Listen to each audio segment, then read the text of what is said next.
النهاردة هنعمل كنافة طبقات أو كبات الكنافة زي ما تحبوا تسموها سموها، خفيفة ولذيذة وطعمها خطير يا جماعة. هنعملها بنكهتين لذاذ كده وخفاف، وهي نفسها أصلا يعني كلها خفيفة كده. يلا بينا نشوف عملناها ازاي.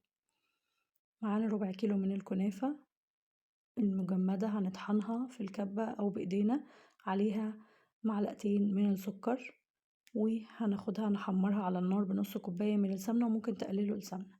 دي الكريمة اللي احنا عملناها مع بعض، حشينا بيها الكنافة اللي هي بالقشطة.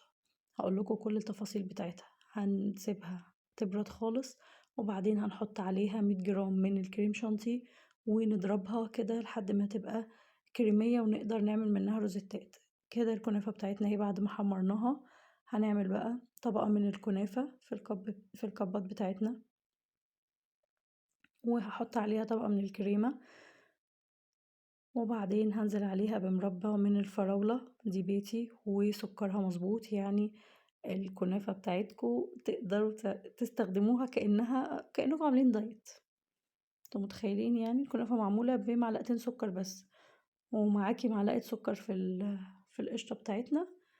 بس الحلاوة اللي احنا هناخدها بقى من المربى بتاعتنا. ممكن تغيروا وتحطوا نوتيلا، تحطوا زبدة فستق، تحطوا زبدة فول سوداني، عندكم كل الاختيارات متاحة. تحطوا مانجا. هنزينها بقى كده، عملنا منها على الوش روزيتات، وبعدين هنزينها بفراولة قطع، شكلها خطير. التانية هنحط برضو طبقة من الكنافة وطبقة من القشطة بتاعتنا، وهنحط عليها كراميل. وزي ما قلتلكوا الحشو ده يرجع لكم انتوا براحتكم خالص. وهنحط برضو على الوش كراميل، وهنديها لمسة جمالية بسيطة كده برشة من الكنافة اللي احنا محمرينها. بس سهلة وبسيطة وسيمبل خالص، وفي منتهى اللذاذة، وخفيفة جدا جدا. كنافة يعني أنا بالنسبة لي الكنافة دي ملكة الحلويات. تالت واحدة أنا عملتها كلاسيك خالص، اللي هي كنافة بالمهلبية.